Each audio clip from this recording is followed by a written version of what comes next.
What's up, guys? Back again with another video. It's your boy, Multiple Voice Guy. Now, guys, welcome back to part 2 of me ranking the Spider-Man films. And apparently, yesterday was Spider-Man Day, and I didn't even notice. So, I know it's late, but happy Spider-Man Day. And I found out the actor for Mysterio in Spider-Man Far From Home, and was Jake Gyllenhaal. But anyway, now, we're gonna get into my top 5. So, without wasting any time, let's get into it. Alright, coming up in number 5.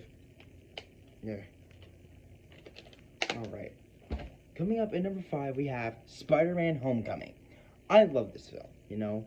I love the relationship, like the father-son type relationship with Tony Stark. It's nice, you know, even though they kind of exaggerate it in Spider-Man Far From Home. Because Spider-Man's supposed to be his own hero. I still love this film. And of course, to point out the fact that Michael Keaton plays the Vulture in this film, and Michael Keaton is the same guy who played Batman in the Tim Burton's 1989 film Batman. I thought it was pretty cool. Yeah, so he played a hero and a villain, so that was pretty cool. Tom Holland is a pretty good Spider-Man, and I love this film. This film is really good. And I just love this film. Like, I think this is a good Spider-Man film. Even though Tony Stark is thrown into the mix.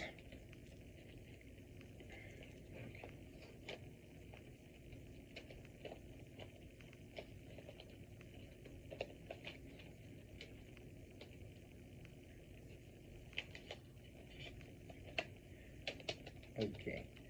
But, yeah.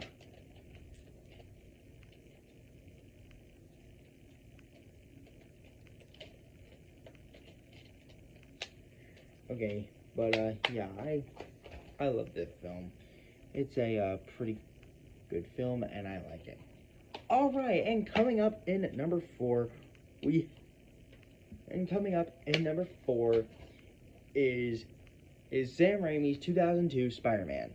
Ah, yes, the film that started it all. I absolutely love this. It's a good movie. Tobey Maguire will always be the OG Spider-Man for me. And, this film is just fun, you know. The origin story is great. And the cast, we can't forget the cast, you know. Tobey Maguire does a good job as Peter Parker / Spider-Man. Kristen Dunst does good as Mary Jane. James Franco is good as Harry Osborn. And of course, we cannot forget Willem Dafoe as Norman Osborn / the Green Goblin.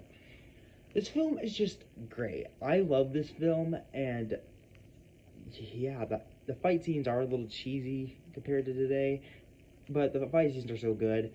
And of course, the ending where he gets impaled by his own glider, pretty cool. And yeah, I just had a lot of fun with this film, and this film is just nostalgic. Yeah.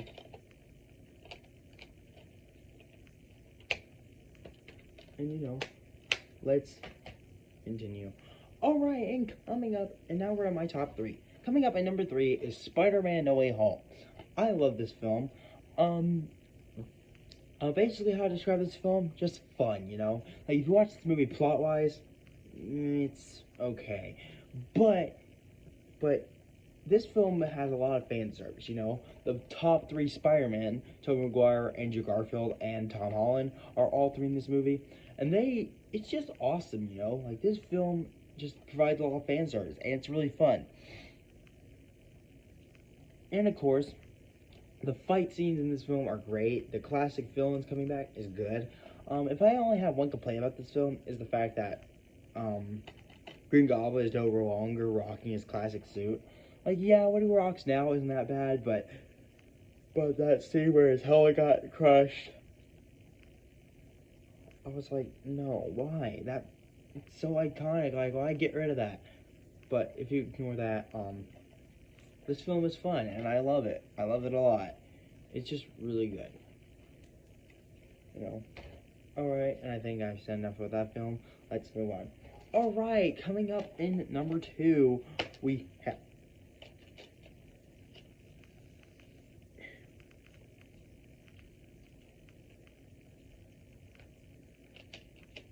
Alright. Anyway, coming up in number two is Spider-Man Into the Spider-Verse. Okay, now for an animated film, this film is really good. I love the multiple different Spider-Men, like the regular Spider-Man, Miles, Gwen Stacy, Spider-Man Noir. There's even like an anime Spider-Man, and then there's Spider-Ham. What the But other than that, I really love this film. For an animated film, it's very great. The action scenes are good. The bond that Peter B. Parker has with Miles in this film is really good. And of course, we cannot forget the fight scenes. Like, the fight scenes are great.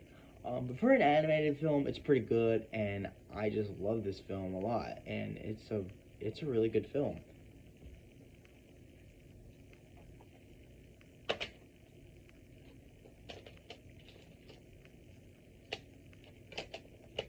So, yeah. And let's move on. Alright, now coming up in number one, really shouldn't be a surprise to anyone. It's just The Chef's Kiss. Wait,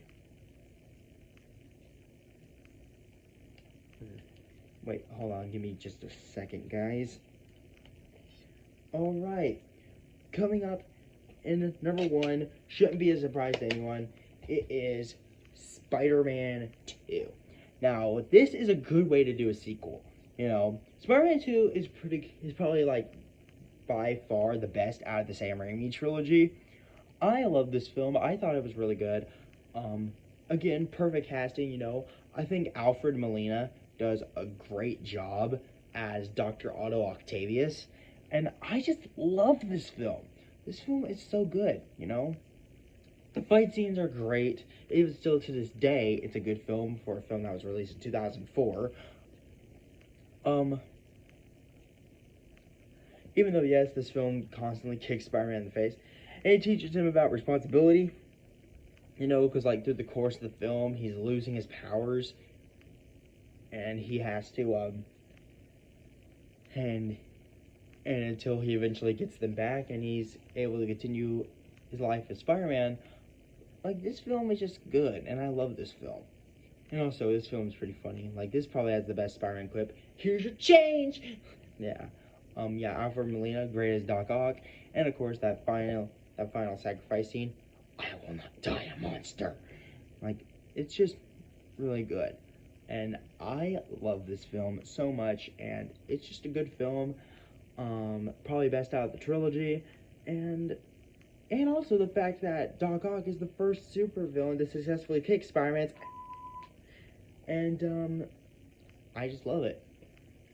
Alright, that's gonna end it off for part 2. I hope you enjoyed my ranking.